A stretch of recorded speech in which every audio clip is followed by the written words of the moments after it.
the moment our fellow geeks, dweebs, nerds, and other unfortunates have been fervently waiting for has finally arrived. It's time for TMI, Confessionals of the Nerd Kind. And now, your hosts, Jeff Nerfherder Chandler, Jim Kaiju Baker, and Christina Yojimbo Henry. You can continue.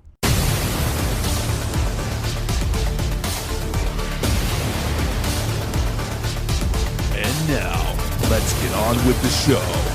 Here is TMI.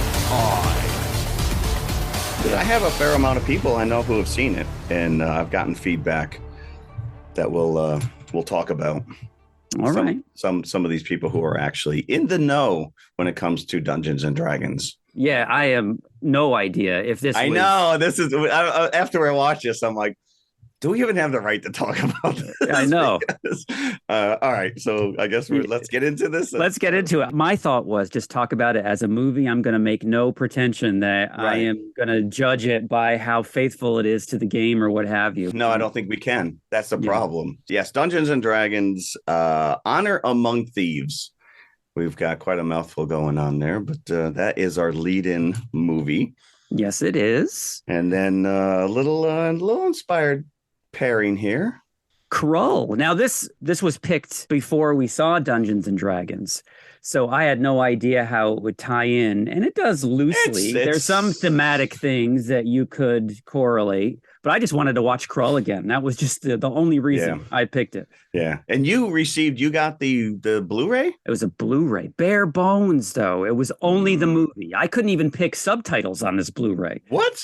Yeah. Really? But still, it was really nice, and we'll get into it on the back end. All right, so the transfer was good. I'm assuming you had the making of. I did not. What? I did not. No, nothing. I thought we could at least talk about that as well, because that was on my DVD that I got from my library. What? Yeah. Come on. Yeah. I didn't get that either. Not even on the Blu-ray. I'm surprised. You better get your money back from Amazon. From the library. I got to get a free rental out of the library. I thought I didn't buy it. No, I didn't buy it. Bought it. Okay, fair enough. And this episode, we are reviewing a book that we talked about a few weeks ago when we reviewed the classic. And now I can say that with confidence. No, I think that this guy's completely on board with you. The Last Dinosaur. So we are talking about The Making of the Last Dinosaur by B. Harrison Smith. And, there's a little cadre of people that appreciate this movie on Twitter. And since I do our Twitter feed, and this is Jim, by the way, Mr. Smith, if you're wondering, I picked up on that because I follow a lot of movie aficionados on Twitter. And every once in a while, I'll see something about The Last Dinosaur that I will stop and read. And I saw the cover of this book that hasn't come out yet. I think it's due out this summer physically, The Making of the Last Dinosaur. And I just stopped like, wait a second. This is the kind of thing that I will buy right now. But unfortunately, I'm going to have to wait a little bit longer. But because I tweeted my appreciation for such a thing, Mr. Smith was kind enough to forward us a PDF copy of the book, an advanced copy. An advanced copy of this book. We are at the forefront of this one. Before it's even been proofed or anything, but it did have pictures, which I'm very thankful for. A lot of behind-the-scene pictures. A lot of behind-the-scene pictures, and this is the kind of movie that you wonder, what is the story around this thing? Right. Because why does it take 300 pages to tell it? Oh, and it's you want there to be more pages at the end of it. Yeah. I went through this thing in no time at all. Imagine. Yeah. I ate this thing up. So we're going to be talking about that on the back end. So, Mr. Smith, if you're wondering why we're not talking about it yet, we have a what else we did segment. What else we did this week apart from our main features, and we'll be talking about that on the back end. So anybody tuning in who wants to listen to that review, feel free to fast forward right to the, last 10 minutes of the episode. We'll still get a credit. We'll still get a credit for it. We'll still get a credit. Is that all it takes at this point? Just skim through it. Just listen to the end credits. Yeah, so that's exciting. I do want to just give a little PSA here.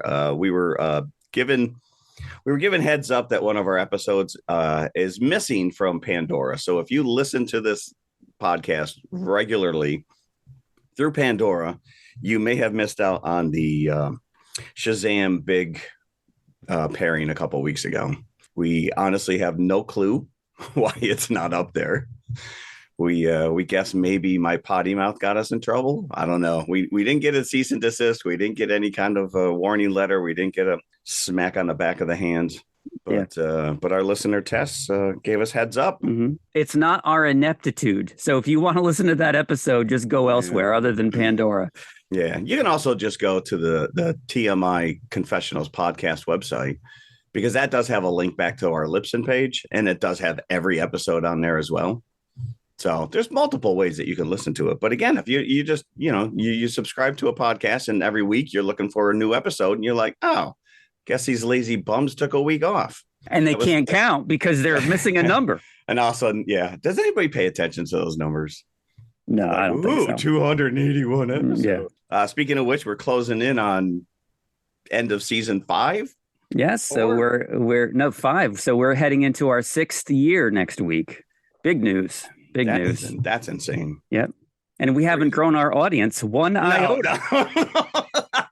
Thanks for that. Maybe Mr. B. Harrison Smith will start listening. Yeah, no, I should correct that. We've got one more listener this week, I think. Okay. All right. Fair enough. I want to do a little bit of news. We don't have a ton of stuff. I'm assuming you are aware last week, Star Wars Celebration taking place out in London. Yes. These are the big Star Wars gatherings that Disney and Lucasfilm have been putting on for years. I think it's every 2 years now. From what I understand, it was utter chaos. There was a lot of people there. I imagine, I would expect no less. When I was a kid, like I can count on one hand the number of people who actually were into Star Wars. Now it's like if you're not into Star Wars, then somehow you're the odd man out. So I don't think I miss these type of big get-togethers. It did look very chaotic, but we did get some news. We got some news coming out. And the news is coming on the heels of us talking about the fact that here's Bob Iger saying we're pulling back on Marvel. We're pulling back on Star Wars. Now they announced 3 new movies coming. And it was like, oh, I guess that embargo didn't last very long. Daisy Ridley. We are getting Daisy Ridley is coming back as Rey in a unnamed movie, which will take place 10 years after the Rise of Skywalker. Okay. So a lot of the sequel fans are very excited for this. Maybe she will start her own Jedi Academy. If anyone out there, like we do watch The Mandalorian, if you line up the timelines, Grogu maybe would be 100.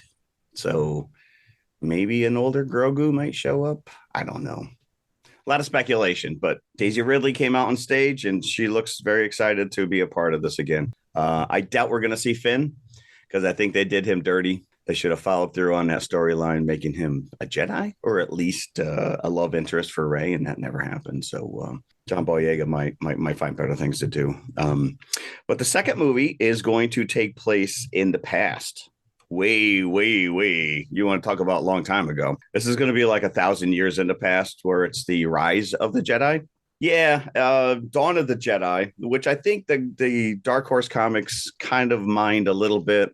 I doubt they're probably going to pull any of those characters. They'll probably just start a whole new storyline and story arc and new characters. But James Mangold, who we will be talking about in a couple months, who just helmed the Indiana Jones 5, will be directing. So Dawn of the Jedi. Yes. Does it have zombies? Ooh, that would be nice. It all takes place in a mall? Is that what you're Darth Maul? Yeah. Yes, Dawn of the Jedi.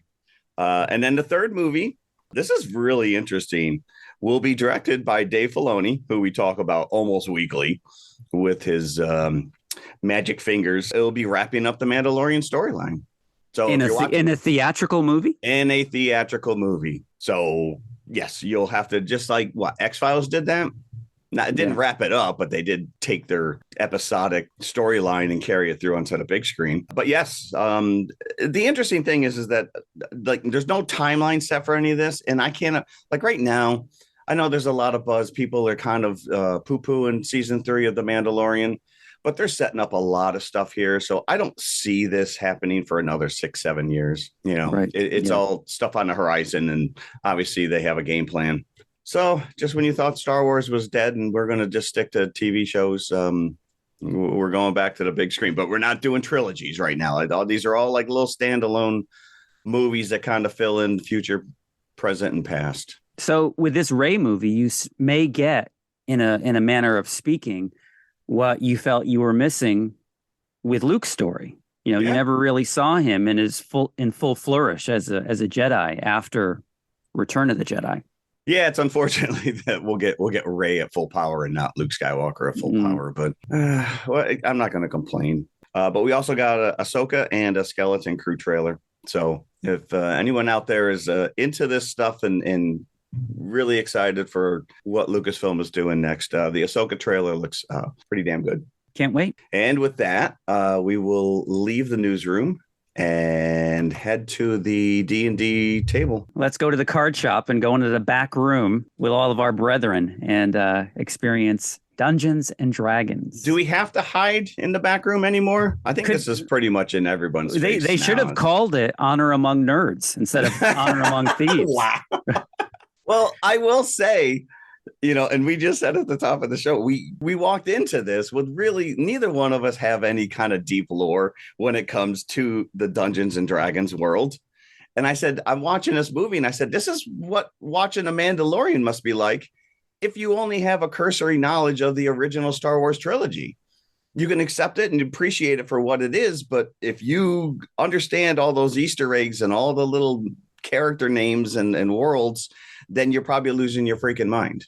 Yeah, so there was no standing up and pointing at the screen and, you know, naming out these characters or these beasts, because it was all new to me, all new. Yes, correct. Yeah. And I have two friends, both are well entrenched in Dungeons and Dragons lore, and one of them loved every little Easter egg that showed up. The other one rolled his eyes every time they mentioned a different character or a different realm. So I guess it works if you want it to work. I don't know. No, we just going to review this as a straight up movie. Yeah. Because that's all we can do. It's a standard journey kind of a thing that the characters come together as a team and they're on a quest, which makes it not so different from Krull, our second feature. Yeah, it's a straight up. This is what D&D is. You have a dungeon master who, for all intents and purposes, is your antagonist. The players they each have a role playing.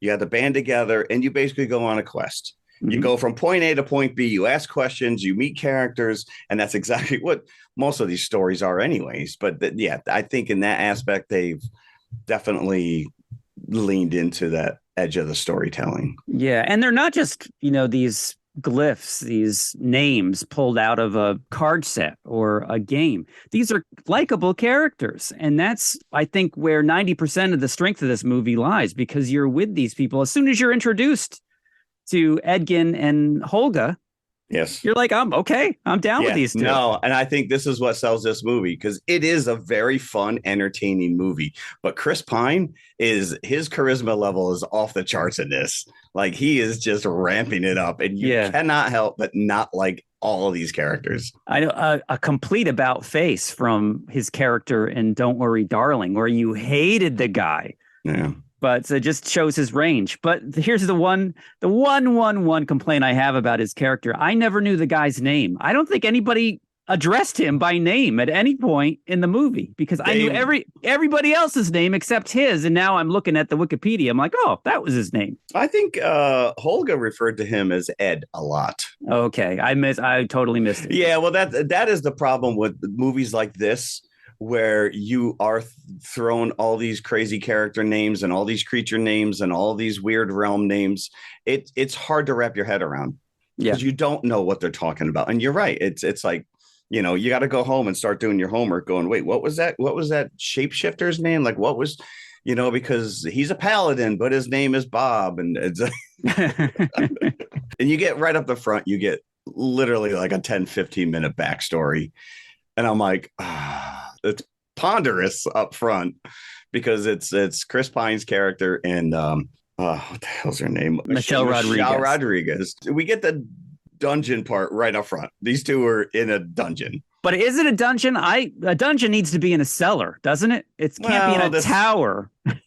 Maybe there's not enough room underground. It could still be a dungeon. Yeah, but they're in a prison, so they're already thieves. They've already been imprisoned, and today's their parole day, or they're actually going in front of the parole board, which is called the Absolution Council here. That's already more information than I had.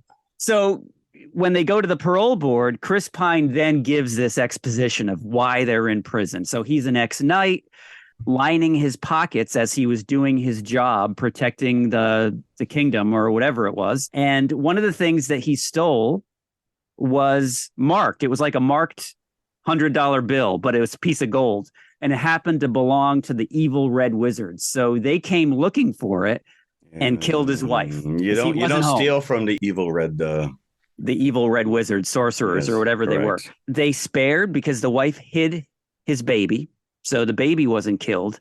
So it was just a widower now that he had to make a living. He's no longer a knight, so he becomes a thief. He meets Michelle Rodriguez, who is Holga, and they become sort of like a makeshift family. They're not romantically linked, but they are partners in crime. And she is sort of a mother to the daughter. This could have been a sword and sorcery sitcom. Yeah, it could have. Three of them. Yeah. Kira. Now, is Kira, am I mistaken, or did she play the girl in 65? She is the girl. That's Chloe Coleman. Chloe Coleman. So this girl right from chasing dinosaurs with Adam Driver to playing Dungeons and Dragons. Yeah, she wasn't an infant in 65, so there is a time jump. Yeah. And this is we'll get into it, but her character is one of the problems I had with the last act. And I don't think it's a problem. I take it back. It wasn't a problem. I enjoyed this immensely. This is just straight up fun summer blockbuster movie. You know, you and I talked about this, like trying to rack our brains. You know, we both saw Krull in the drive-in. Yeah. Like, I can't for the life of me remember what it was that it was paired up with. But like, this is a movie that I could see going to the drive-in with my friends and just being completely into it. Yeah, it's fun. Like you said, all the characters are likable, absolutely likable. And it's formulaic. It's not breaking any new ground as far as, storytelling. There's some nice world building going on. Filming in Iceland or in New Zealand, we're all over the place. And I think if I was a Dungeons and Dragons fan, I would be on board with this. I'd be like, I now want to see more of these type of movies. Yeah. And the filmmakers apparently did not make this with a sequel in mind, but everybody says that, really. It's like, they've got a 3-plan breakdown. We made this with 10 sequels in mind. Nobody's going to admit to that, but it's doing well. It's not gangbusters, but it's still in the theater, so it's not stopped making money yet. So maybe it'll be profitable. And it's a name commodity. You made the nerd joke up front, but it's not one of these things that a bunch, it's not like Stranger Things where a bunch of these kids are hiding in their basement and they're playing this. This is people all over the world. Vin Diesel, like when they were doing those Fast and Furious movies, apparently they would have multiple D&D events. Will Wheaton is like game level dungeon master. Oh, my daughter and their friends get together and they play in my basement so there you go. They do play in the basement. No, maybe I should stop my rant right now. So, but it doesn't have the stigma attached to it that it did, that, you're a bunch of nerds, with little cardboard and die, 20-sided die. And you go on these adventures. There's a lot of stuff. This is like make your own adventure books. From what I understand, the cast of this movie, before they started filming, got together and played a multi-hour game of Dungeons and Dragons, so they could get the feel for it. On for years. It depends, but yeah, if you're a dungeon master, you have to do all the legwork. You're the one who's building this out. All these other people come as their character. You roll the die. It's like, all right, you now have to go and find this wizard and ask him a question. Well, now you encountered, I don't know, Minotaur. You have to roll the die to see what your power level is, what your charisma level is. Can I defeat him? No. How fun is that, though? Like, this is your research for a movie. I get to play Dungeons and Dragons. No, I don't have to ride along with the detective this time. Right. No, I don't have to put my life in danger. I can play D&D. Yes. Michelle Rodriguez, who is also attached to those damn Fast and Furious movies. It should be, not 7 levels of Kevin Bacon. It should be 7 levels of Fast and Furious. There's so many people that come and go through those movies now. That is true. So, but we from them we're introduced to Simon, who is this kind of wizard in training. And we have a very similar character in Krull as well. I picked that up right away. Yeah. No, there are a lot of similarities. Doric, who is adorable. This girl is just absolutely adorable. If you like your girls pixie haired with little freckles and horns, this girl is for you. Did she have pointed ears too, or was it just have pointed ears? She did. She had pointed ears and horns. Yeah, and a tail. Well, it's the It girl. She's from It, right? That's the redhead from It. Yeah. No, but you put horns on her and pointed ears, and forget it. She just stepped up a notch. And she's a shapeshifter. So she turns into this owl bear, which is a fun thing to watch. I wish that she had turned. There is a sequence where she turns into multiple animals, but they're all like, cats and mice and deer. You want to see her turn into some of these other creatures. I want to see her turn into a dragon, to be honest with you. Not enough dragons in this movie. Oh, there was the one dragon that they did have. Well, actually, there was more than one. There was 2. One was a stone dragon. Yeah, the Red Witch turned it into it was a statue that she animated. I don't think that counts. But the one that they did have, the one living dragon, was a whole lot of dragon. Yeah, that was a pudgy dragon. It was pudgy. It was at the pies for quite a long time. It reminded me of the Grunkles, the little fat dragons in How to Train Your Dragon. Yeah, but they're little. We get Zenx, who is the paladin, and he was actually very entertaining. Took everything literally. So Chris Pine's character is a bard, and he carries around this lute. And I was waiting. I kept thinking they're going to go through this whole movie and not have him sing. It was in the trailer, though. So the only 2 scenes where he sings are in the trailer. You're expecting a lot more with him. No, I really thought the running joke was going to be that my daughter's character is a bard. And I'm like, well, what does that bring to the table? And I guess, right, if you sing a song, you rally the troops, you energize everybody to, let's get through this quest kind of a thing. So I don't know. Again, we're showing our ignorance when it comes to this world as far as what these characters do. But we haven't even talked about Hugh Grant. Yes. So the back end of this opening that Chris Pine's character, Ed, gives the parole board is that the reason that they're caught, the reason that they're in prison and they're in front of the parole board is because they had gathered a group of thieves. And Ed's master plan was to break into this hugely secured vault, for lack of a better term, to get this tablet which can revive the dead, but you can only revive one person and then it dissolves. So of course he wants this to bring his dead wife back.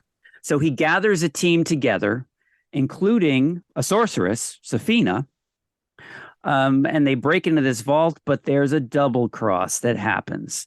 So Ed and Holga, Michelle Rodriguez, end up getting caught, and Hugh Grant, who plays Forge, is one of the team. And because there's some kind of a time stop spell that infects him, but before he's completely frozen, Chris Pine throws this tablet to Hugh Grant saying, "Keep my daughter safe, keep the tablet for me. I'll see you again," something to that effect. And then he freezes. And then Hugh Grant says, "Oh, I will with my life." And that's not going to end well. So that is the setup. So they have to once they break from prison, which the joke is they're stalling the parole board for one board member to come in because you think he's sympathetic to them, to their plight. Jonathan. But no, they're only waiting for him to come, and he comes in late because he has wings. So they grab onto him and jump out the window, knowing that he's going to not fall to his death, but fly. This is actually a pretty funny bit, and it comes back later in the movie. because he's already told the parole board his whole story. So they are about to release him. Right. They're actually, we've granted you release, but he's already, his plans are in motion. We escape. Now all of a sudden you have a bounty on your head. Yes. So now it's Michelle Rodriguez and Chris Pine assembling another group to go after Forge, who has become king because he's in cahoots with the Red Sorceress, Safina. He's become king of this one particular city. They've put the old king to sleep. And he's got this plan in motion to rob the audience of a huge tournament that he's putting back into play that's been discontinued because it was too violent. It's a pretty convoluted plot just to pickpocket. Yeah. So, of course, Forge was a bad guy all along. But for some reason, Kira, the daughter, he has taken a shine to. So he has raised her sort of as his own, and he's been talking bad about her father. He's a thief. He abandoned you, da-da-da. So not only do they have to get the tablet, they have to get the daughter back and to get back into her good graces. So that's basically what the journey is through the whole film. Yes. More Hugh Grant, please. He is a pleasure to watch. As a bad guy, really. Yes, he is despicable. He is, is this guy really a jerk? Because he's doing this a little bit too well. He is just chewing up the scenery in here. And there's a scene where they're in his when they finally come back and they realize that he's the one who double crossed them, and he's asking for a cup of tea, and it's just this running little thing where he's like, oh, that's really hot, that's scalding, that's like, it just goes on forever, and you're like, there's no way this was written, like this is just this guy riffing, but right. He is enjoyable as all hell, and he plays a very good bad guy. Yeah, and they actually make it to this kingdom very early on in the movie to get the tablet and to get the daughter back. But then as they're sitting there in his, they realize he's now a king of this place called Neverwinter, correct? Is that the name of the city? Yeah. But the funny thing is, not very clever. The funny thing is that what the gift that Chris Pine's character brings to his daughter, who he hasn't seen in 15 years, is a pair of mittens. And they never make a joke like, you gave me mittens and I live in a city called Neverwinter. They didn't go there. A nice setup that he made himself, right? While in the dungeon. So Hugh Grant they're granted an audience and he throws them out, and the daughter's there saying, look, your father is just here to get this priceless tablet. He doesn't care about you. Yeah. And now they have to gather the team up again and go back in, get that tablet and get the daughter so Chris Pine can have his family back again. I was engaged the whole time. But towards the end, it's a 2 hour and 15-minute movie. I will say that it could have easily been trimmed by, I would say, 15 to 20 minutes, and it would have made it even better. The dragon sequence, which is fun. There's a lot. They lean in heavily. There's a lot of Lord of the Ring references dangling right in front of your face throughout this thing. But I think this plays out like probably what a real game is like, where you get stuck in these side quests that don't really go anywhere, because we do have the storyline of Michelle Rodriguez's character wanting, they ended up back in the town where her ex-boyfriend was, and Chris Pine Edgin is telling him, you don't want to go back there, you don't want to do that, well, why would you do this? And she goes anywhere. So you can imagine if there's a dungeon master rolling the die and the character's like, oh, I want to go see my ex-boyfriend. No, you don't want to do that. You want to just keep going. No, this is what I want to do. All right, roll the dice. Well, it's Bradley Cooper. Which I'm like, it just, what these stunt casting things, I'm just like, is that who I think it is? He's only in it for what is it, a 5-minute scene where they have not even. But again, you could have easily cut that whole thing out. It doesn't really add anything except for the fact that he was a little tiny person, 2 foot tall, where she's 6. Which is a nice joke, because her character is the toughest member of this team. So you're expecting her ex-boyfriend or her ex-husband or whatever he was. Big, exactly. Guy, yeah. And he's like a tiny little. Yeah. Stuff like that could have easily been trimmed. Because again, it's Bradley Cooper and you're like, okay, I guess we're doing this. So. And from what I understand, he filmed, like the film was pretty much done. He saw a final, not quite a final cut, but pretty close to a final cut, and then just filmed that scene and they cut him in there. I don't think he ever was on stage with her and interacted with her in real life. But the Paladin, who you mentioned before, played by Reggie Jean Page from Bridgerton, There was a faction in my theater. It was very similar to watching Don't Worry, Darling whenever Harry Styles turned up, and there was giggling and, Oh, really? and whispering from girls in the audience. That was the case with him. Okay. Because he doesn't come in until about halfway through the movie. Right. And as soon as he showed up, I heard the audible gasp, and I had to deal with that every time he was on. I did not gasp. But as you said, he takes everything very literally, so he's pretty much the Drax character of this movie. Yeah, or a Spock or any of these other characters that have no. But he was enjoyable. I he like was this character, and he was a nice foil against the others who don't take themselves seriously at all. There's a number of MacGuffins throughout the movie. There's the tablet, first off, but then there's this helmet, which is supposed to get them in tune with a tablet so they can steal it easier. I didn't quite understand the whole thing with it. It was just it's a character device to make this other wizard believe in himself. Correct. And in order to get to the helmet, they cast a spell in a cemetery where they can ask a corpse 5 questions. And because the helmet was lost in battle. So they go to the cemetery where most of these army men who died in the battle are buried. So they keep jumping from corpse to corpse. Oh, the last time I saw the helmet, it was with this guy. And then they go to that corpse. And that was funny. And that was a running joke. It is a fun sequence. But you know, like you said, it does go on a little bit too long. But I think that's what makes it funny is that they just have to keep digging up, you know, all these guys in order to ask them questions to get, you know, a little bit closer to where that helmet really was.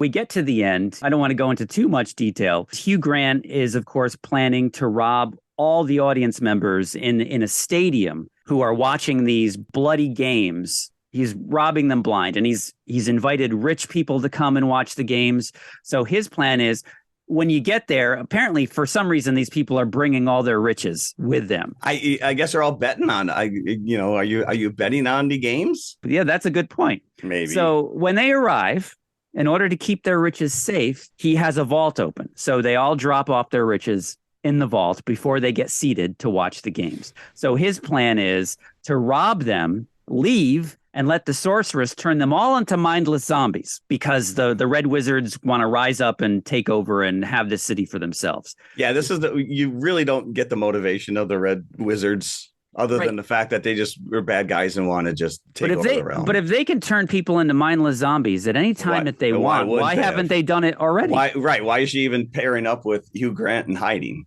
Do they need them all in one place to do it? Maybe that's the reason. I don't know. I don't know. It doesn't matter. It honestly does not matter. They don't win. I'm going to ruin that right now. The Red Wizards don't win.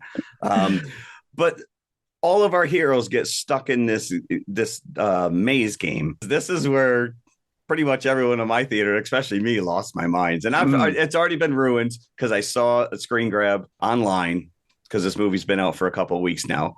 But we have characters. But I sense spoilers coming. So if you don't want to hear this. Well, listen, we've already spoiled it. Yeah. But if you're a kid of our age, our generation that grew up with the Dungeons and Dragons animated cartoon on Saturday mornings, we have flesh and blood versions of these characters together. And it's not just a little hidden thing in the background. They interact with these characters. They run into them a couple times in the maze. We get Cavalier and we didn't get Uni. We didn't get the little unicorn, the kid, the archer, and we had the wizard. The girl was the wizard. But they are very iconic. You see them. It's just a fun little Easter egg. Yes, because of course, Hugh Grant's character, now that he's captured our band of thieves because he spoiled their plans of stealing the tablet temporarily. So he puts them in the games. So one of the major set pieces of these games is a labyrinth where all these stone columns come out of the ground in the middle of the Colosseum and forms a labyrinth where the characters have to make their way to the center. And of course, all these killer beasts and animals are in the labyrinth as well to impede them. Now, my question was, if you're an audience member, how can you see what's going on? You can't see anything until these rocks come down. Right. Yeah, it doesn't matter. We saw it all. I didn't pay for a seat, so I'm not too worried. Yeah. Guys, like I left all my riches down below and I can't see shit. So here's where the Honor Among Thieves comes in. They successfully get out of the labyrinth and they get out of the games. They steal the loot for themselves that Hugh Grant was going to steal. They get in a boat, the same getaway boat that Hugh Grant had all set up. Chris Pine has his daughter. He's convinced her that he's a good guy, and they leave. And they look back as they're, to the city in the distance as they're on the boat, and they see the Red Wizards, the huge red cloud over the stadium, and they have to go back. They have to go back to save the day. They don't just take off. So they have honor. They have honor. Well, he does basically state, I think it was to the paladin, that he will give all the riches back to the people, that he won't steal it for himself. He had to be honorable with that. But yes, and that's where the portal comes back in, and they dump all the riches, back after. Some of that stuff's going to knock people unconscious. Some of it's going to kill those people. Yeah, some of those big gold shields slicing people's heads off. Yes. And the Red Wizards called this zombie spell the Beckoning Death. So yeah, that was the point. They wanted to turn the entire audience into mindless zombies. For what purpose? We have no idea. Yes, exactly. But they're foiled regardless of whatever the purpose was. But yes. I do want to point out there's the funniest scene to me in the movie was during one of these loot scenes when Chris Pine shows up when they're first trying to break into the vaults in Hugh Grant's kingdom. He shows up singing a song to distract guards. And it's like a hologram of himself. It's not even the real Chris Pine. And the novice wizard is the one who's generating this hologram, but he can't do two things at once.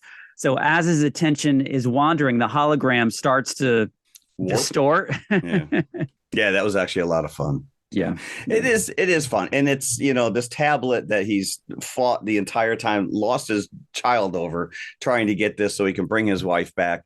It's telegraphed a mile away that we will never bring mommy back. This little girl doesn't remember her mom. And he even goes out, this is the one thing that I wish, because he goes through this whole thing. She's been told, by Forge that her dad's a piece of crap and he's a selfish jerk. He has a change of character. He comes back, but then he just tells her all that this happened. I wish that they had figured out a way to bring this girl along so that she could see firsthand how heroic and unselfish her dad really was, as opposed to being like, no, I changed. I'm a good guy now. What I was told was this was probably true to the game, because Kira is technically an NPC, a non-playable character. Do you remember when we watched Free Guy? Yes. There's characters in the background. And so she would not have gone on the adventure with them. She would have just been waiting home for him to come back and rescue her. So I guess in the within the context of the game, that's how it would play out. In a cinematic world, I would have liked to have her witness her dad doing these heroic deeds. And we end up saving Holga instead, because lo and behold, she was this little girl's mom all along. Mm-hmm. Well, in the sense that she took care of her. She raised her. Yes. Yeah. So Holga at one point is impaled by the red sorceress. And they save her. They use the tablet to save her. Right? Because at some point, the paladin says to Chris Pine that, did you ever think that your wife is happy where she is? Yeah. So you already have that. So you're like, okay, we can accept that he doesn't save the wife. Yeah. Yeah. She's probably in some other realm and picking daisies in the field. Yeah. Yeah. But when they do bring Holga back, it is a very tear-inducing moment, and they can't leave that alone. The minute they bring Holga back, and it's like, you're my real mom. I want you. And then there's a family reunion of sorts between the three of them. And the camera pans up to the white sky. So if you weren't already teared up, they're helping you along. What an emotional moment. I'm crying here. It's because they're blasting white light at you. That's why. That's right. You're being manipulated, people. It's still a damn fun movie. I noticed that this was one of the producers was Hasbro on this. That's because Hasbro owns, it used to be TSR, I think, originally. Yeah. Created Dungeons and Dragons, and I didn't get into it too much, and because we don't really know, but there's been some controversy in the world of Dungeons and Dragons, a role-playing game, because I think Hasbro was going after, or they were going to somehow shut down the license for open source. Like, there's a lot of other, you have your core Dungeons and Dragons games, but there's a ton of other companies that piggyback on that and create their own campaigns and their own characters, but they integrate it within Dungeons and Dragons. And so now I think Hasbro was going to shut that down or start charging people for money. And it was a huge nerd backlash, and they've since backed off on it. But I don't know if there was damage done, but you can't talk role-playing game without Dungeons and Dragons, and it was bought out by Wizards of the Coast, and then Hasbro bought out Wizards of the Coast. So yes, technically this is a Hasbro property. Okay. So the other interesting thing too, which is they don't give credit to the original Dungeons and Dragons creators, Gygax and Arneson. Really? These two guys who basically, created this in their basement all those years ago. I mean, Dungeons and Dragons have been around since late 60s, early 70s, I believe. I liked it. I enjoyed it. I really, really enjoyed it. Like I said, if I was probably entrenched in that world, I would have liked it more, because I did miss 3/4 of the Easter eggs and the little nods. Yeah, but I didn't need it in order to like it myself. No, I don't think you do. But I think if you come out of this movie enjoying it, you're like, all right, I want to see more, because they do a fair amount of world building. You do see a lot of these other realms. You don't really hit on them, but at least it's showing that there's this larger world going on. Although RogerEbert.com thought otherwise. I don't know if you saw this review. Share it. I don't think I did. Yeah, I was very disappointed because I just wrote all my notes and I'm like, the world building's fantastic. And then I read this review and I'm like, oh, maybe I didn't get it. So RogerEbert.com. There's also a lack of world building in a movie that should be dense with it when it comes to design. Forge City looks like a generic fantasy video game setting, and the opportunity to craft interesting backdrops for these varied characters is rarely taken. It looks like a film that's going to age poorly visually. I'm like, what? Boo. Wait a second. Is dense a word you want associated with your movie, first of all?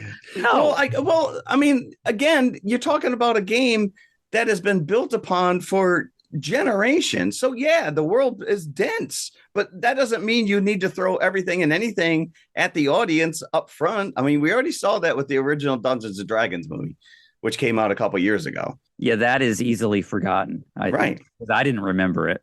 I read that and I'm like, okay, all right, I guess it wasn't good enough for you. So I would be remiss also to not say that one of the directors, there's two directors here. One of them is John Francis Daly, who for fans of the show Freaks and Geeks, they would know him as Sam, who is the lead geek in that show. Oh, okay. So he has moved on to a very successful writing and directing career. So Freaks and Geeks, and now he's directing a Dungeons and Dragons movie. Yeah. I did see he's pretty much a triple threat, though, because he not only co-wrote the screenplay, he co-directed the movie, he was a producer, and he did creature noises, and he co-wrote all of Chris Pine's songs. Really? So I'm like, okay, fair enough. As we speak of this movie, it's mid-April. It was released on March 31st, so it's only been out in theaters for a couple of weeks.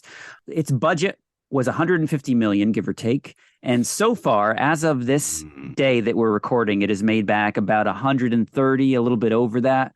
So it hasn't quite made its budget back yet. As I said, it's still in theaters. So maybe it will. And hopefully maybe some people who are listening to this that haven't seen it yet, that haven't been totally spoiled and don't care about the type of thing might be moved to see it, because it is worthy and it spoke directly to my inner 12, 13-year-old. Yeah, like I said, I could easily be sitting in the drive-in with my friends watching this and just, lapping it up. Yeah, it's a fun ride, and it really takes that Marvel template that they've honed so well of humor, action, and really likable characters, and uses that to its great advantage here. Yes. So if we're ready for popcorn buckets, out of 5 possible popcorn buckets, I'm giving this 3 3/4 for Dungeons and Dragons.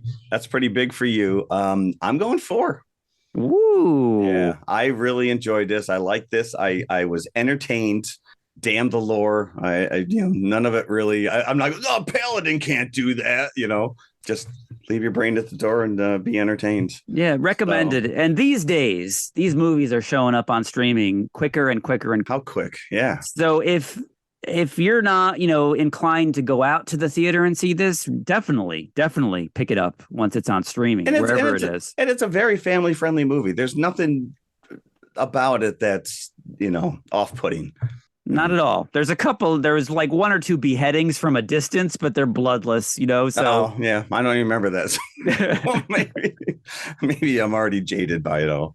Perhaps. Beheadings. So we go for a realm that has likable characters to Krull.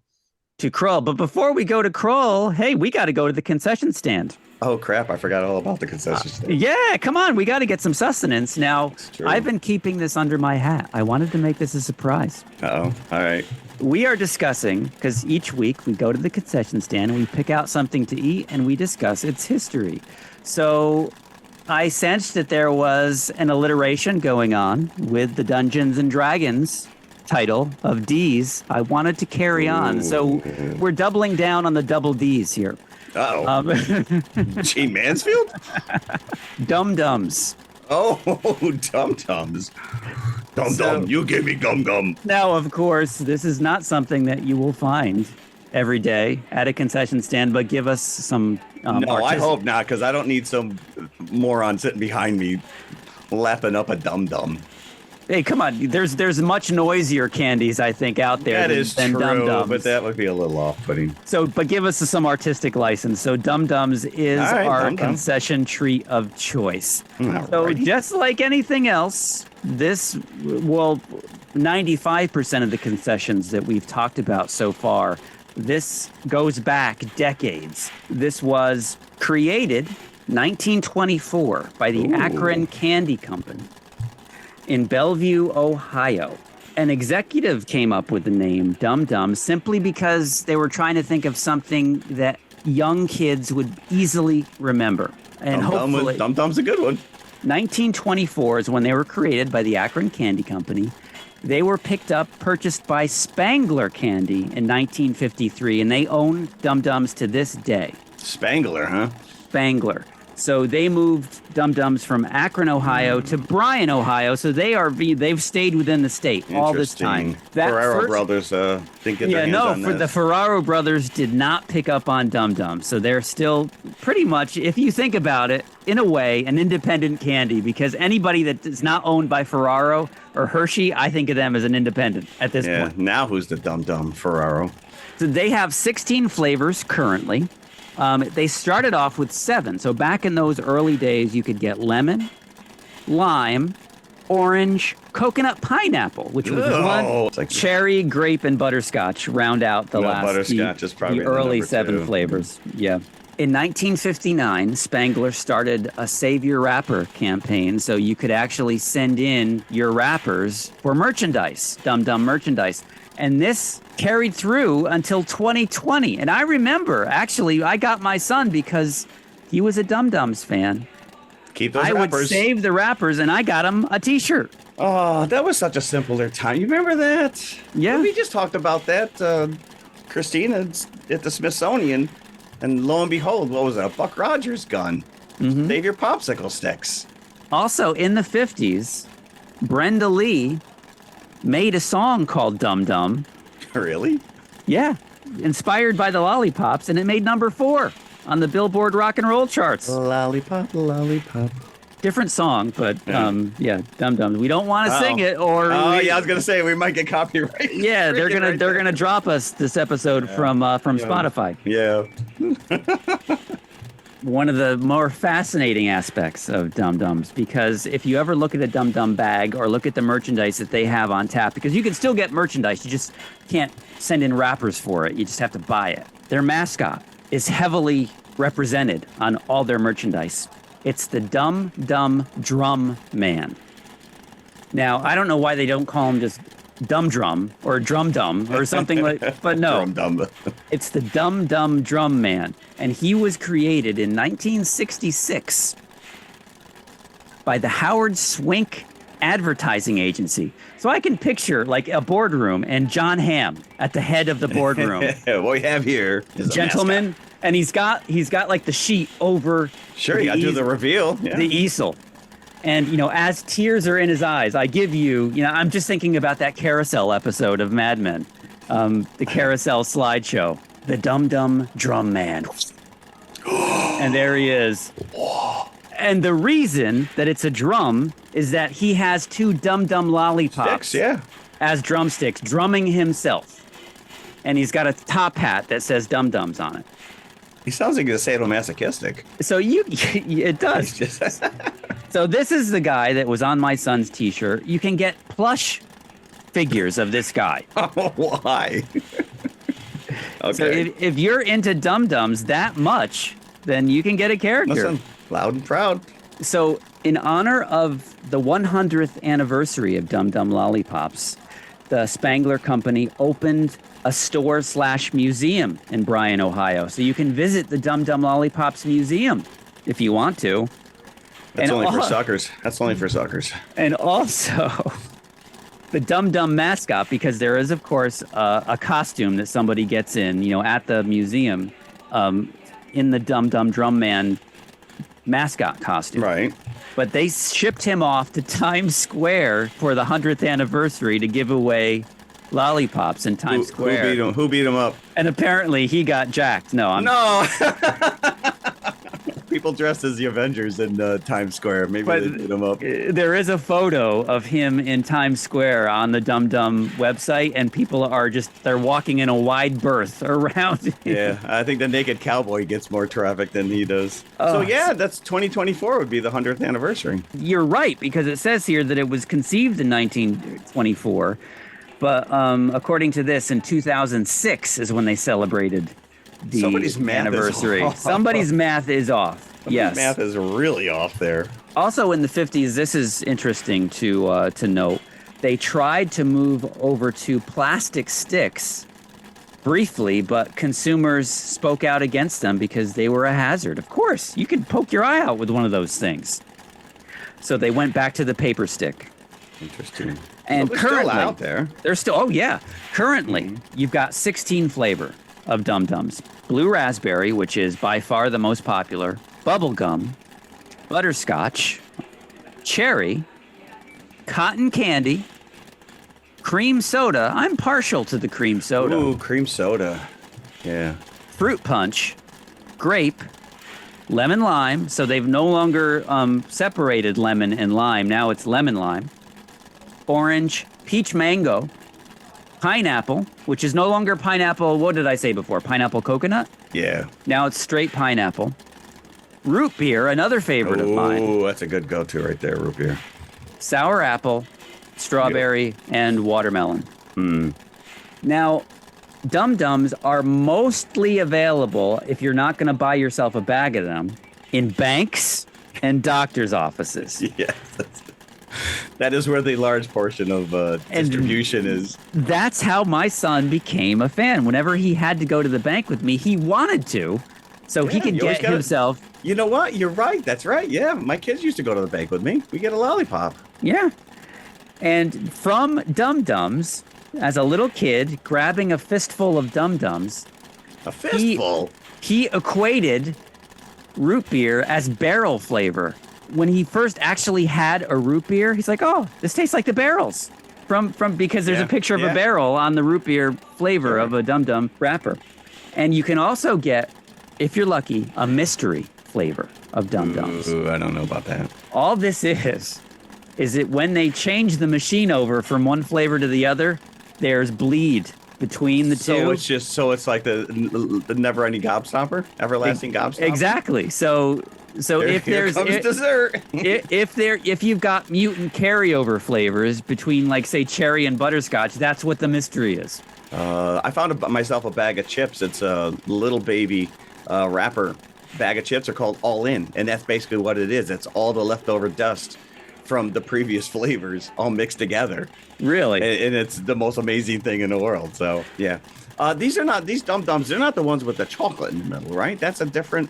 No, is that Tootsie Roll Pops that you're thinking of? Maybe that is Tootsie Roll Pops. That's the owl. Yeah, the Tootsie Roll owl. Oh, that's right. Oh, geez, you're right. All right. Yeah, I guess I'm not up on my lollipop lore. And in 2015, there were 3 limited edition flavors introduced briefly, and I'm glad that it was briefly because there was bacon, Really? That's all right. I'm on board. Pizza. And the third one, this is more palatable than the other two in terms of a lollipop, buttered popcorn. So again, those were limited and they went away. And now we still have those core 16 flavors. Wonder if I can find a bacon one. Yeah. That's pretty good. So Dum Dums. That was that's my concession treat for the week. Yeah, I'm gonna reveal something right here, which is I had a very limited stint working at Wendy's when I was in college, and Okay. it was not the most it was a paycheck.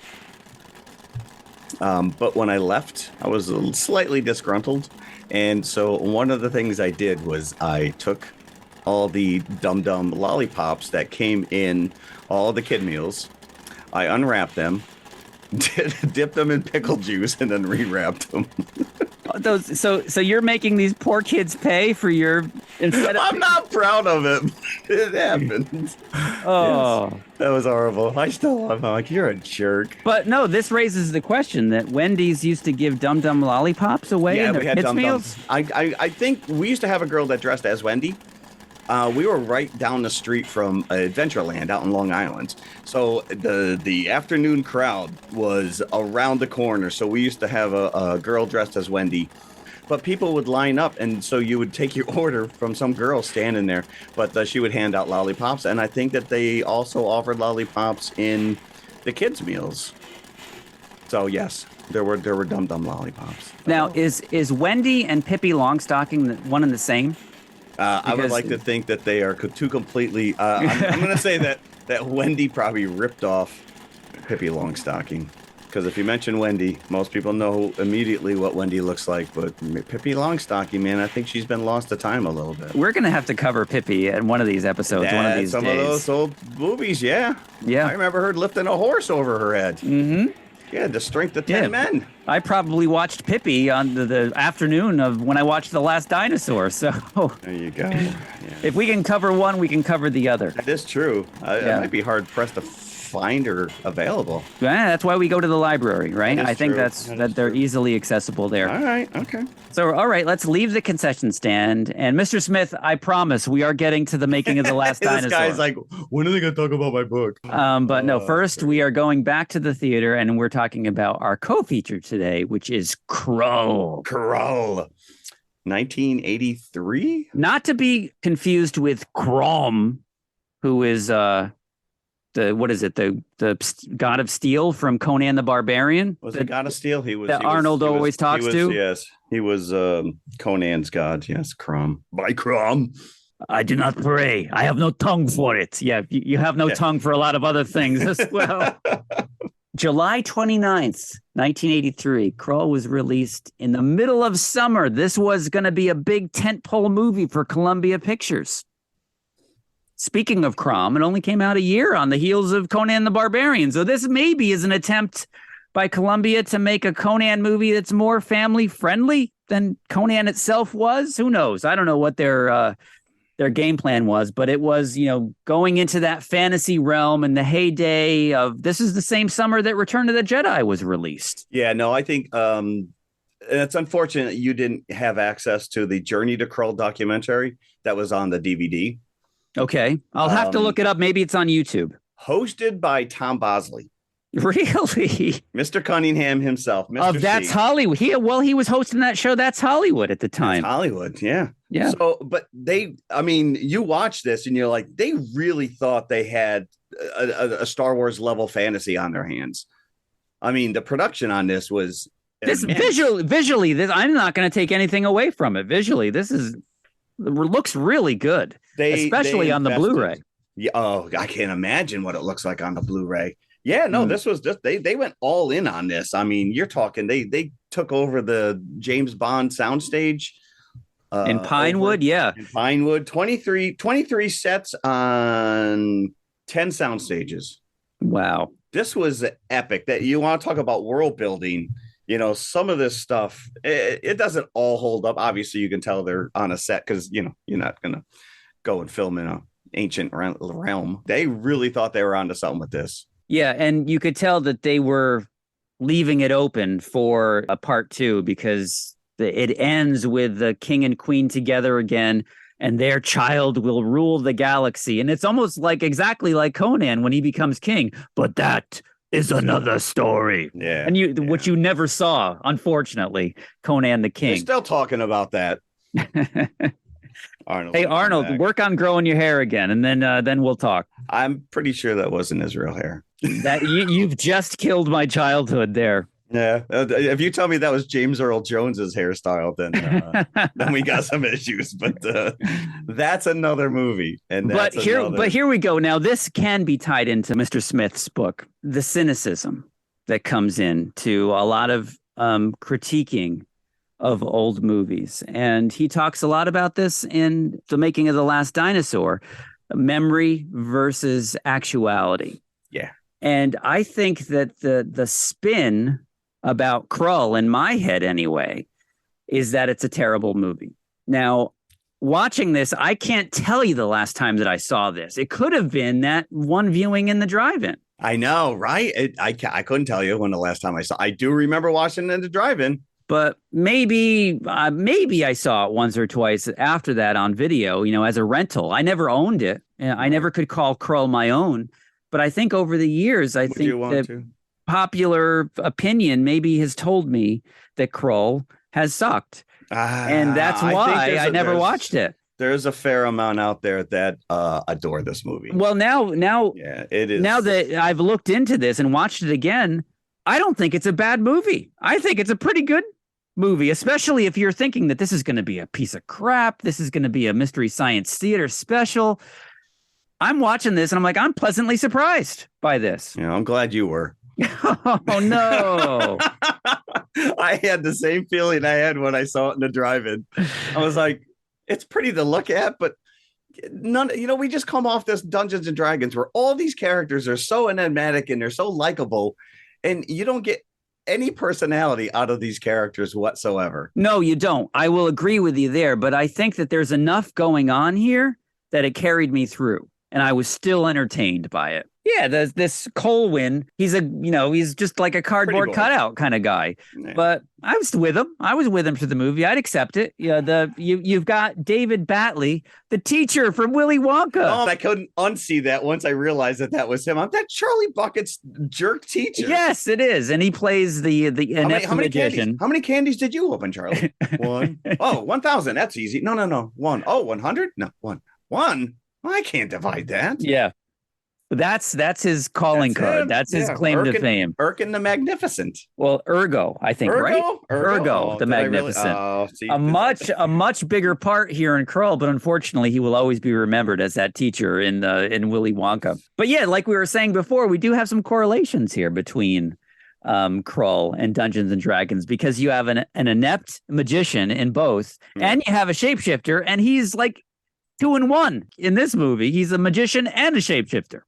We just combine those parts into one character. But yes, so this is like a mishmash, really, this movie of science fiction, sword and sorcery, sandal-wearing barbarians kind of thing. No, it's literally a swashbuckling Robin Hood / Star Wars.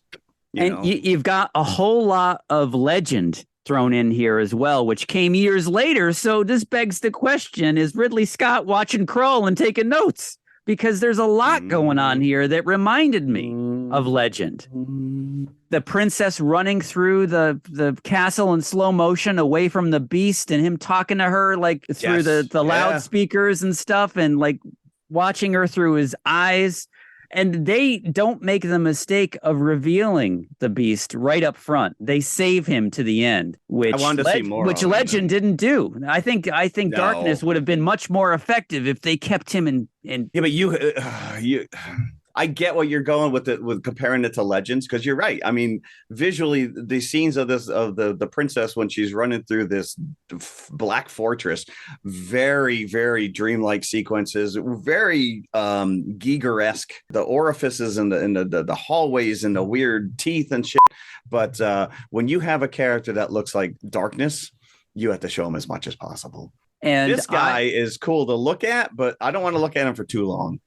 Well, he's frightening. He's like a humanoid from the deep. That's exactly what I wrote down. It's a cross between the xenomorph and a humanoid from the deep. Yeah. So again, there's like a weird tie-in to another Ridley Scott movie. And I think they took a cue from Alien with this thing.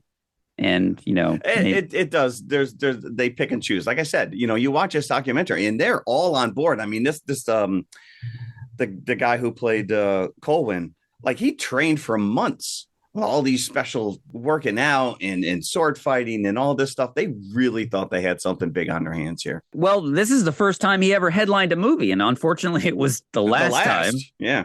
But again, right up front, you see that the two warring tribes, kingdoms, this Romeo and Juliet, son and daughter, decided that they're going to marry each other to bring everyone together. It's not like they're being forced to. They are secretly in love with each other, and they're going to do this. And then all of a sudden, that we're going to unite our kingdoms. You get literally like a minute of that. They're together, and all of a sudden the Black Fortress drops, and they're like, "Oh, I guess I gotta go." Well, no, the Black Fortress drops first, and that's the reason they're uniting the kingdoms, so they can be as one against these alien invaders. Were they just waiting for this thing to show up and be like, "Well, here's the thing. Now we drop this." It starts because this is what I'm saying. It's a mishmash of things. It starts with the epic Star Wars opening shot of this huge thing. It's a wooden Star Destroyer.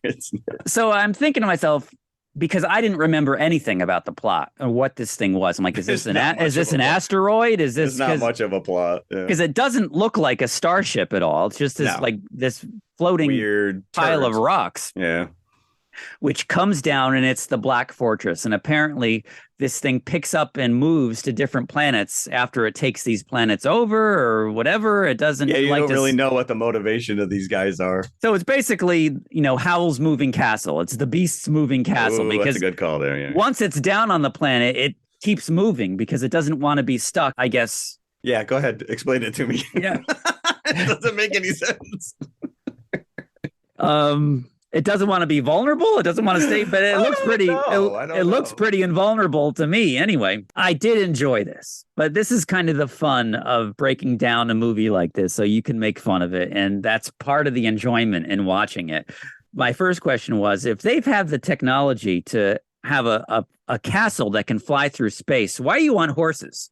I do love the fact that no matter where we go, no matter what realm we live in or what sci-fi planet you land on, we will always have horses to ride on. Yeah. Even though they have laser guns, they're still riding horses. Yeah. Nope. Universal. Horses are the universal. They probably are the one creature throughout the universe then. So the Beast has his army of slayers, as they're called. And they're actually really cool designs. They're great. They're these things that are in, they look like men. They're in these suits of armor, but when they're killed, they're like worms that are in the suit of armor. Scream and squiggle out and go underground or something.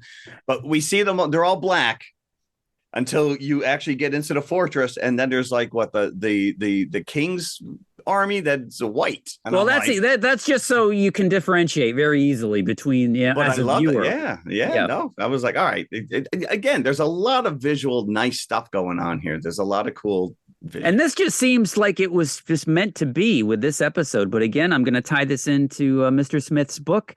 He talks about the land that time forgot quite a bit in his book, and At the Earth's Core, and the scream from these slayers is borrowed, quote unquote, from the movie At the Earth's Core. So there's a tie-in to what we're going to talk about a little later. All comes back around. It all comes back around, yeah. So the Beast, for whatever reason, wants this princess who is about to become queen. So why would you not? So he breaks up the marriage ceremony just to kidnap her. He's probably never seen a redhead before. So that's where this thing becomes legend. So he's trying to court this girl who's running throughout his dark fortress, denying him throughout. Yeah. The only thing that doesn't happen in here in this respect is that she doesn't like become evil just to play possum so she can go against him at the end. That would have been a cool touch. That actually would have been cool because she has nothing to do. Yeah. She has nothing to do but run around in this Black Fortress. So the two dads, Colwyn's father and Lissa's father, who is the name of the woman, they're killed during this raid at the beginning. So they've begrudgingly agreed, because they've been like the Hatfields and McCoys for eons.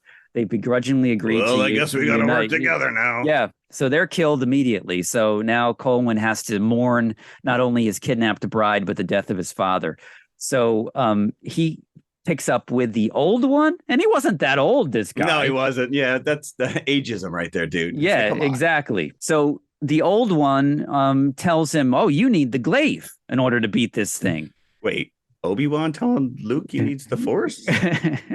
So you don't know what the glaive really is, where it came from. It's just this ancient weapon that you've got to go into a cave and reach into a burning pit of lava. It was pretty easy to find it. Yeah. It didn't take long for him to just walk in there, stick his hand in molten lava and pull it out. He's like, oh, there it is. Okay. All right. It's in the high peak of the highest mountain, and only the right man can retrieve the glaive. So is this like there, King Arthur, pull that sword out. Yep. So it's not that hard to climb up to the peak of you just have to dodge some stones that are being thrown at you, and then you get up there by stuntmen off screen.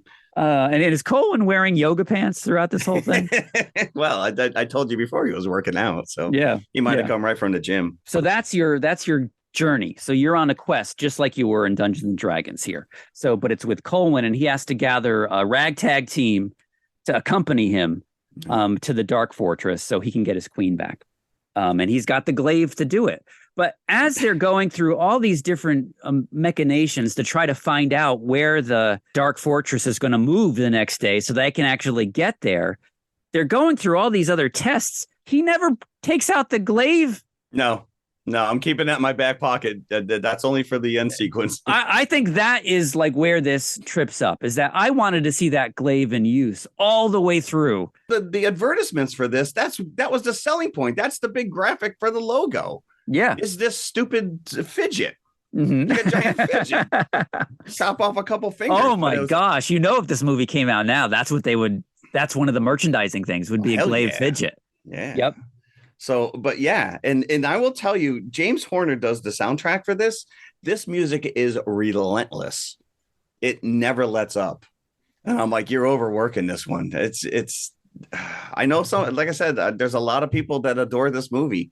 It is a cult classic now. Another big thing that I remembered from this movie, one of the few things that I remembered other than the glaive, was the Cyclops guy. The Cyclops. Yeah. Yeah, because at this point, what 7 in the what was it, Sinbad in the 7 Voyages of Sinbad, or the Eye of the Tiger? But he was all stop motion. This is a real person with just one eye. Did you catch when he went to go shake hands with Cole when he actually missed? No. He couldn't see. That guy's got no depth perception whatsoever. But what was impressive about this guy for 1983 is that his eye was blinking. So somebody's actually controlling that. Yeah, no, there was, like I said, they sunk a ton of money into this. And we'll talk about the suit for the actual bad guy. And I swear, though, that the Cyclops looks exactly like the Cyclops that I think to this day comes out during Alice Cooper's stage show. I'm like, is this the same guy? It may be the same guy. Yeah. He's like, I got nothing to do. But yeah, so as we're on this journey, you're cutting back to the princess who is in the Dark Fortress, and there's a great shot of her like in the beast's eye that they keep going back to. It's really visually impressive. I have to give it props for that. Yeah. I mentioned there were some Lord of the Ring references in the first movie. This one leans even more heavily. We got a giant spider. We do have an all-seeing eye. We got some other token thingies going on here. But the giant spider was actually very well crafted. That's a stop motion. Oh yeah, definitely. I love seeing stop motion stuff. Yeah. They very well done. There's a band of thieves that they take up with. We get some very early acting. Would have never known this as a kid, but you've got Liam Neeson in there. Yeah, we got Qui-Gon Jinn and Hagrid. Robbie Coltrane. Yeah, Robbie. You don't really know it's him because he's dubbed. Oh, is he? He's dubbed. Yeah. So I was when he came up, I was trying to think, is that him? I'll know when he talks. Then he talked. I'm like, it doesn't sound like him. Yeah. Interesting. Yeah, he's got some, I don't know, gay 70s porn mustache going on there. I don't know what that was, but or this might have been one of Liam Neeson's first acting gigs. I don't know if it was his first, but Yeah, not a huge part, unfortunately, for Mr. Neeson. And then he dies a Qui-Gon Jinn death, though. Yeah, that he does. Yeah. And then you get a kid thrown in because there's like the blind seer that they have to go to at one point to find out where the castle's location is. And like a shapeshifter takes him over. And that's an impressive scene. Once they figure out that the Cyclops figures out that it's not the right guy. Yeah, the Cyclops is the only one that really sees what's going on here. One eye, I see it all. They kill him and all these boils start bubbling on it. And it's an impressive I don't even want to say makeup. I think it's like an animatronic. It's practical, yeah. Yeah. But then we were told that we can just harness these horses, these fire horses. Is that what they were called? Fire mares, I think, were fire mares. Yeah. Whenever these horses run, they create like a fire trail.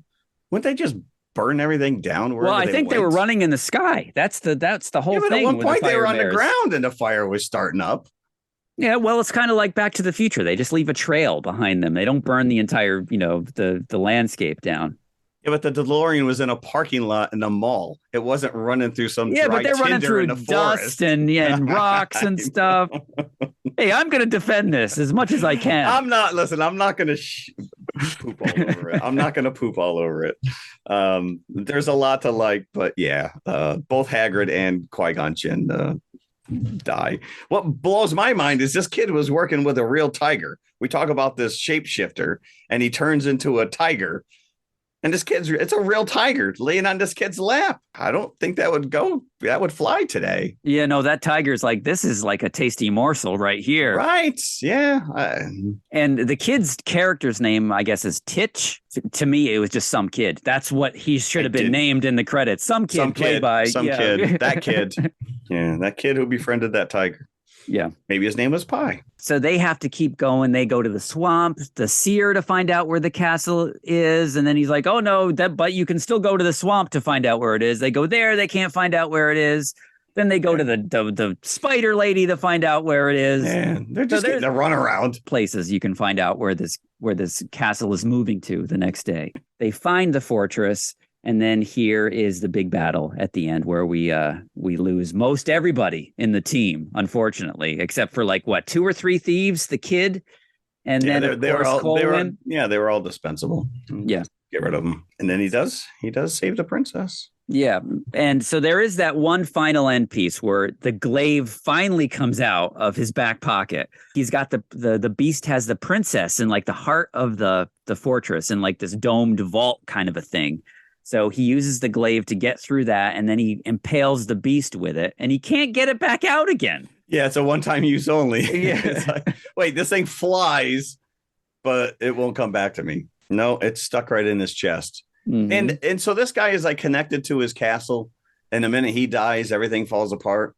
I guess so. It zaps back into space at the end. It's like like a reverse game of Tetris, this castle. It's like if I get hit by a bus tomorrow, my house is not falling apart. Mm-hmm. Like, I don't know. Apparently he was connected to it. But she gives Colwyn this firepower that she has in her hands, because there's this little ceremony that they do at the beginning before all the hell breaks loose. Why, if she had that, why didn't she use it? Well, I think that the point of that is that she couldn't use it until they got married. So, their union enabled this power to come about. So, I don't know. But cool enough taking off your chastity belt. But because I'm married now. But they didn't need the glaive at all. That means no, correct, right? It was all for naught. Because he tries to go and physically pull the glaive out of the beast, and it's like the end of Lethal Weapon. Gary Busey, he's still alive.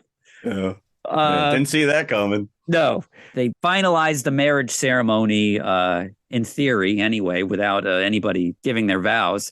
So they use their love to beat the beast, pretty much, which is what happens at the end of Legend too, right? So, and Princess Bride, and yeah, yep. So the beast gets set on fire. I'm going to flame on this MFer. And the fortress falls apart, as we said, and gets sucked back into space. That is a very long drawn out scene where they're just hiding behind the rocks watching this thing fall apart. Yep. Like, all right, we spent all this money on this. We've got to show it all on screen. But then at the end, the head thief, I'm like, was he handcuffed this whole time and I didn't notice? Yeah. Because he's like, it's time to take your manacles off. I'm like, why didn't you do that before? Right. Dramatic effect. So again, like the big dramatic voiceover says, the king and queen's son would rule the galaxy. So which begs for, a part 2, but it never was to be because this was not a box office success, unfortunately. What? It was, as we said, it took over, I don't know how many, however many you said, sound stages on the Pinewood Studios, the 007 stages. It cost $30 million to make, which is almost unheard of back in those days. It only made $16.9 million. It didn't even squeak to 17. It made $16.9 million at the box office. It was a bomb of epic proportions back then. Well, 83, what was it up against? Return of the Jedi. Yeah. There you go. Which came out in May. I'm sure it was still in the theaters by July, Return of the Jedi. Oh, absolutely. Original title was Dragons of Krull, and the beast was meant to be a dragon at the end. Well, the rumors are that this was somehow going to be part of a Dungeons and Dragons. Like they were going to make a like a complimentary card set. There was some kind of a tie-in. But Gary Gygax, one of the original creators, basically shot that down and says TSR was never approached by the studio to do any kind of a license deal with them. So I don't think that is true, but it's interesting because it does tie into our original movie. It does, and this is something I had no idea that there was that tie-in, but there it is. It's just weird. Yeah, that was kind of like the advent of Atari. So there was a couple video games they had come out with. There's 2 Parker Brothers board games that came out with this. There was a Frisbee with the glaive on it that came out at the time. Just give me a glaive. Just screw the Frisbee.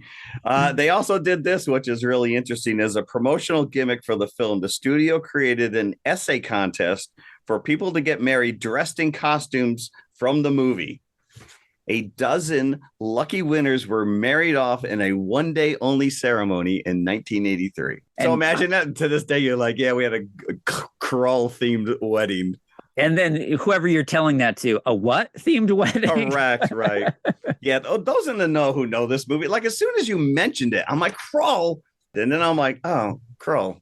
Yeah, I remember seeing that in the theater. And even in the drive-in, I was just kind of like, okay. Again, you don't care for any of these characters. There's nothing for you to hang your hat on with. I think that it's the visuals that got me through this. Yeah, I agree with that. The comic relief of Ergo wasn't very funny. No, there's nothing funny. None of all these characters take themselves very seriously. Mm-hmm. Yeah, they do. They do. The Cyclops is the most enjoyable character. And even then he sacrifices himself. Spoiler alert. Director Peter Yates hated this experience so much he took a vacation in the middle of filming. Hey, where are you going, Peter? I'm going away. And now this guy has impressive credits under his belt. He's the director of Bullet. Steve McQueen. Steve McQueen's Bullet. That's wow. The Deep, if you remember that Jacqueline Bisset movie, Breaking Away, the 1979 10-speed bike race movie with Dennis Quaid. Mother Jugs and Speed. Oh, that's a classic right there. Harvey Keitel, Raquel Welch, and Bill Cosby, if I'm not mistaken. Yeah. The one thing I remember about that movie is when they're trying to carry the person on a stretcher down the stairs and they break through it and there's a bunch of rats. Right? Because they were ambulance drivers, right? He's coming off all these big movies. And I was like, you know what? I'm going to try out one of these effects-laden movies. I've never really gotten into that before and didn't like it because that is pretty much the only one that's on his resume. Yeah.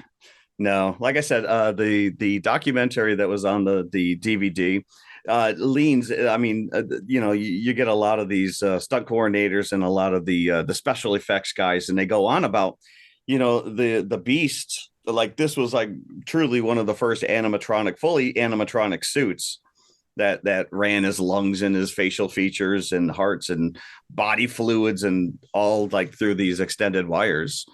It wasn't he wasn't claymation. He was somebody was in there. It's an oddity for sure. It definitely is. And you'd mentioned James Horner's score before. Yeah. They used parts of this score. They didn't even change it. They just took it wholesale from the soundtrack and used it in the ride soundtrack of Space Mountain in Disneyland Paris. Oh, wow. Very random, piece of trivia. Well, no one would know it. Ken Marshall doing, his best. Does he do an English accent in this movie? Did he or kinda? I don't even remember what he sounded like. Because he's from Michigan, so he's putting it on. He did. Yeah, okay. Yeah, it's unfortunate. This is the first because he's a good looking guy. You think that this guy could go on and lead another movie? Yeah, he had some bit of a charm, but I don't know. And did we catch when we watched Ready Player One that the glaive makes an appearance in that? Yeah, we did catch that. Okay. I'm sure we probably talked about that. Yeah. Like I said, that's the most iconic part about this whole movie. And yet it's just really a MacGuffin. It's like, they're chasing after. He gets it. And then once he has it, he doesn't use it. The weird thing about this is that it was a summer movie, as we said, in the US. It wasn't released until December 27th of that year in the UK. It didn't exactly get good word of mouth for those 5-6 months that it took to get to the UK. So I can't see how it helped at all. It's just curious that there was that much lag time. I think it just got buried in the course of all the other movies that came out. So I think it's buckets time for this. So I just thought it was better than I thought it was going to be. And it was better than I thought it had any business being. So I'm going to give it 3 1/4. I'm going to go one below. I'm going to give it 3. 3? 3. So that's better than I thought you were going to give. No, I don't like crapping on movies like this. It's not fun. It takes itself way too seriously, and like I said, you're not invested in any of the characters, but you do see the effort there. There was a lot of people who believed in this. Unfortunately, it just never became anything. So yeah, still something to go check out. Yeah. I think outside of getting it from our library, there was no other way to watch it. Well, as soon as I saw that they had my Blu-ray, the library had a Blu-ray available, I was like, I'm getting that. Boom, so I didn't even see if it was on streaming.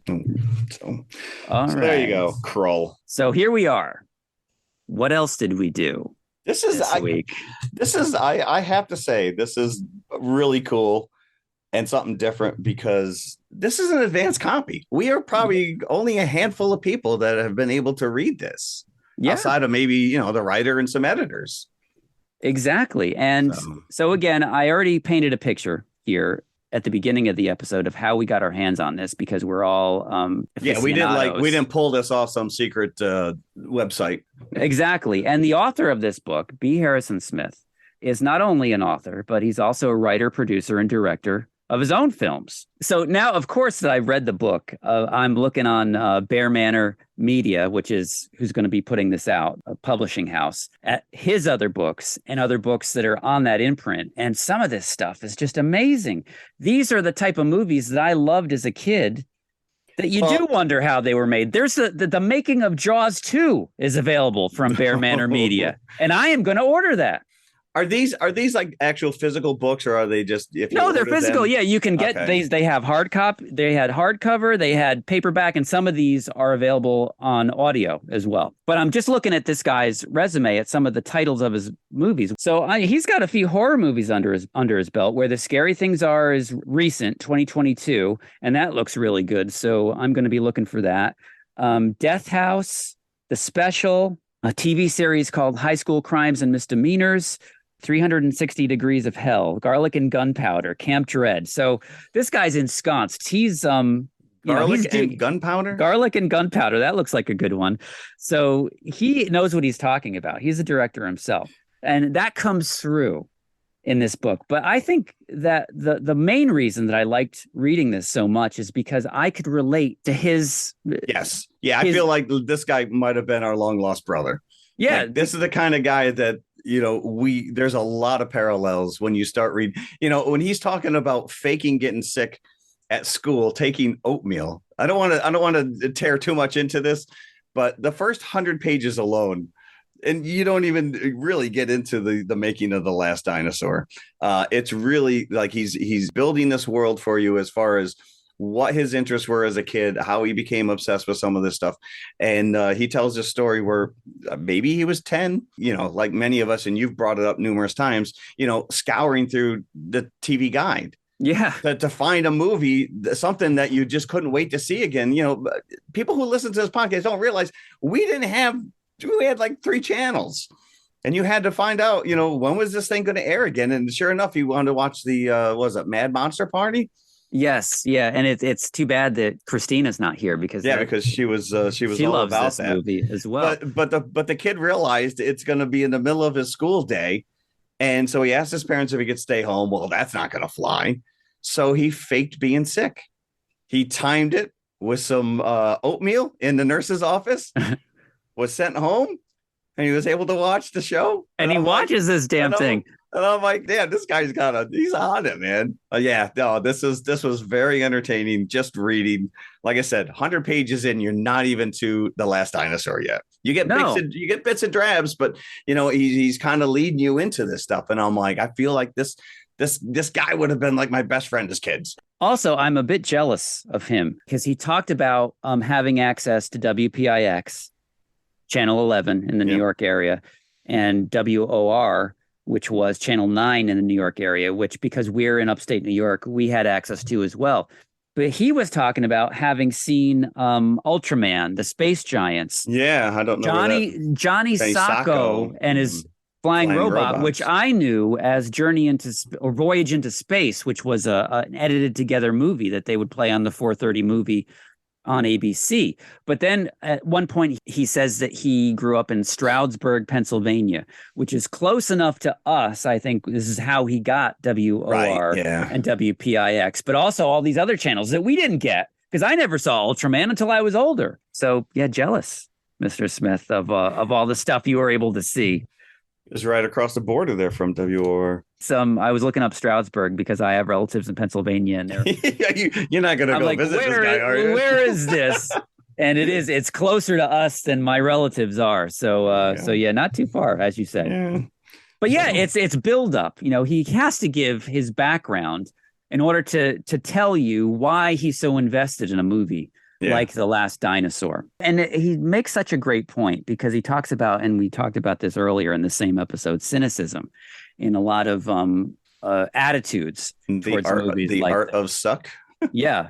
A lot of people might dismiss The Last Dinosaur as sucking. And he even says, what do we mean when we say suck? We will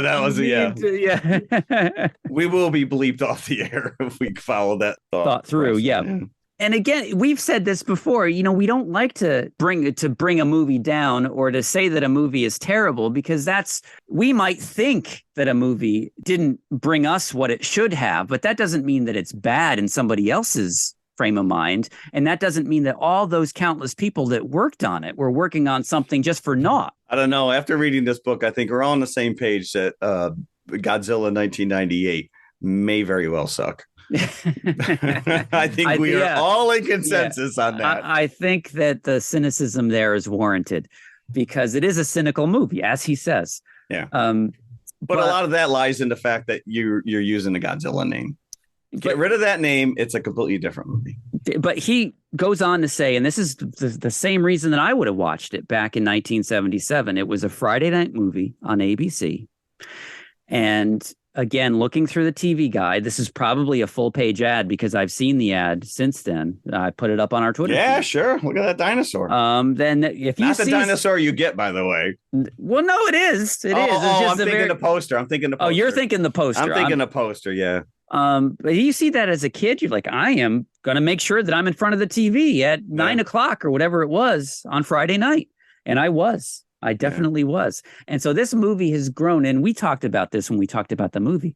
But when you read this book, you cannot help. I watched the movie again after I read the book. Did you? Wow. Through completely different eyes, even though I've seen it a few times and I have that same memory of it as a kid. I had a much, much, much greater appreciation of it after reading this book than I did going into it beforehand, because I have to tip my hat to you. You schooled me on this, even though I had seen it This was your first time, granted as an adult. You're telling me when we're talking about the movie, no, when he's there with the fireplace, he's on the plane. I'm like, no, he's not. There's a transition. That is a damn plane. I thought you were talking to Mr. Smith. You're talking to me. Okay. I'm talking to you. Yeah, fair enough. You're right. That they are on the plane. You also schooled me that the song and the title is based on Richard Boone's character of Thrust and not the dinosaur itself. He really leans into that, and he's like, I'm like, all right, I guess I was onto something because and that kind of broke my heart because I really wanted a song about a dinosaur to be out there, but still be about the dinosaur. It can still be about the dinosaur. That's not the case. Again, watching it now, I can't get that damn song out of my head, and it is and he mentions this, or somebody he interviewed mentions this. It's a very Bond-esque song. It's like It's like a cross between Diamonds Are Forever and Thunderball, and it's great. It is fantastic. It is. It is. Yeah. I really enjoyed this book a lot. Again, he really digs deep into sometimes the psyche of why we're attracted to movies like this, why we, want to use the word suck, but he used the words animagic and suitmation a lot. And as much as I'm entrenched in, Godzilla lore and stuff like that, I really haven't heard those words being used for, a guy running around in a suit, rubber suit, suitmation. So. Yeah. Well, I think animagic was kind of coined by Rankin and Bass, right? Because that was what they referred to their. That was the process. Yeah. Magic. And of course, unfortunately, Richard Boone is no longer with us, so obviously he's not available for comment for this book. But Mr. Smith did manage to track down Joan Van Ark. And it sounds like he had a time convincing her that this was a good movie. No, I know. Again, I think her memory was it sucks. He's like, no, let's dig beyond that. Yeah. That's, just because it was a schlocky made for TV movie and people crap all over it doesn't, and once he kind of got her to open up and she started talking about Richard Boone and their relationship, and she even dismissed some of the stories of him on set. She was like, oh, no, he was a lovely guy. Yeah, and I think that's easy to misconstrue because his character is very cantankerous. Right. Especially that scene, and it's a great scene, the press conference scene when he's just barking at all the reporters. It's just the character, It's not necessarily that's not like he was on set. I don't think I realized that the actor who played Bunta was a Nick. He was a basketball player who just happened to do. Did we talk about that he was a New York? I don't think we did. No. Yeah, no. So this book, this was fascinating. I really enjoyed it. At first I was going to kind of throw shade at the fact that he was using the Jurassic Park font and leaned into the logo a little bit on the cover. But after reading this through, like, you can't have a Jurassic Park. You can't have a dinosaur movie without including this. And he does go down that whole, Land of Time Forgotten, all these other movies that kind of came beforehand, leading into, these other movies later. So, as I just mentioned, that he does his homework. He's talking to Joan Van Ark. He's talking to Benny Corzin, an associate producer, is also like a major source that he uses here, who is has a wealth of information about the making of the movie. Rick Goldschmidt, who is the Rankin Bass historian who introduces the book, who provides the introduction to the book as well. So there's so many onset stories, and this is the kind of thing that I just eat up. And even though now I've read through the book, obviously, to talk about it here, but it's all I have is a PDF copy. This is the kind of book that you can pick up, open to any page, and get into, Yeah, agreed. And that's why I am still going to buy myself a physical copy of this thing when it comes out. But I just loved, as you said, you feel a camaraderie with this guy, just being the age that we are and having a very similar schooling, in terms of movies and what was offered on TV and how that kind of shapes you.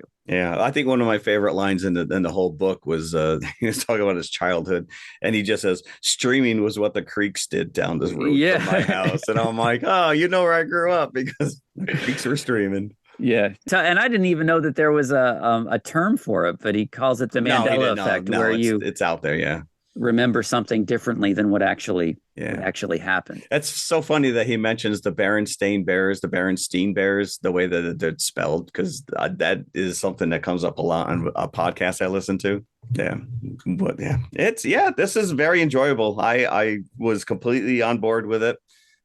He obviously has a love. He's not looking to come in and just rip this thing apart. And like you said before, the behind the scenes photos are great. Like for what's amounts to a made for TV movie back in the 70s, you wouldn't think there would be that level of archival stuff still floating around, but he did his homework, man. And a lot of it is because it had a theatrical release in Japan. And I don't know if it's still the case, but a lot of those Japanese releases had so much merchandising around it and press material. I just wish we had that here. Yeah. No, I was very happy to read this. Yeah, and I was, again, just as happy to watch it again. And some of the stuff that he calls out, like especially because he keeps going back to the line of dialogue that Thrust has. You ding dong. Oh, the ding dong. Oh, that's the other thing I really like about this too, is that he'll dig in. Like he was running full Amazon reviews, typos and everything. Yeah. Of people who were crapping on this or lauding it. Exactly. But you ding dong does seem to kind of resonate with everybody. But, I love the ding dong. That's part of the reason I think that's part of the reason that you can get into this movie. And there's one scene in particular that made me laugh out loud. That's terrible, but it's great at the same time, is when they're trying to teach Hazel how to skin or defeather the chicken, and they're throwing the chicken back and forth, and then they throw it to Bunta, and it's a freeze frame of him laughing, which is terrible, but it's fantastic at the same time. Oh, it's craptastic. Yeah. There you go. So go check this guy's stuff out. What was the website? Does he have a website that? It's Bear Manor Media. So that's where his books can be found. And if you just do a Google search of Bear Manor Media, it'll come right up. And I've already looked through his other titles, and there's one I already have in my Amazon shopping cart that I'm going to pull the trigger on today. This Time It's Personal, A Monster Kid's History of Horror. And I can only imagine that this is like those opening 100 pages or so of the making of The Last Dinosaur, and I cannot wait to get into this. So, Mr. Cool. Smith did a great job on the making of The Last Dinosaur. Absolutely. Yeah. And thank you for sharing that with us. I didn't want it to be over. Like I was looking, I knew it was 330 pages because we're reading a PDF. And I'm like, I'm getting to the end. I don't want it to be over. If anything, I wanted more info on The Last Dinosaur. But yeah, a great book. Great book. I highly recommend it. I agree. So what are we doing next week? Oh, speaking of suck, I heard next week's going to suck. 2 movies that suck. And 2 movies that suck with Nicolas Cage in them. Is that possible? No. Has he really made a movie that sucks? No, never, Mr. Cage. Okay. We are covering Renfield next week. Getting some good buzz. Where Mr. Cage portrays Count Dracula. I can't wait to see this. And as a pairing, this could be, it could be Captain Obvious here, as sometimes we are. But we're going back into the Cage oeuvre and pulling out another vampire movie that he did. It makes perfect sense to me. Which is another cult classic, Vampire's Kiss. I want to say I've never seen it. I don't know if I have, actually, or if I have, it's been a long time. And I was thankful. Again, my library came through. They had the Blu-ray of Vampire's Kiss. I think it's also on Tubi. All right. I think it is available on streaming because I already looked it up. So, and we're also getting our co-host back next week. Yep, Christina will be back next week. Yes. So I'm sure she will come prepared for this one. So there you go. That was fun. Yeah, it was. So thanks for listening. Yes, thank you very much. And thank you again, B. Harrison Smith, for providing us your wonderful book. Yes. We want more. Yes. All right. So that's it for this week. Thanks, everybody. See you next week. All right, bye. Bye. Hey, everybody. If you like what you just heard, be sure to follow TMI Confessionals of the Nerd Kind on Apple Podcasts, iHeartRadio, Spotify, or whatever you listen to your favorite podcasts on. Be sure to hit that subscribe button and then share it with your fellow movie nerd friends. It means the world to us and helps our listenership grow.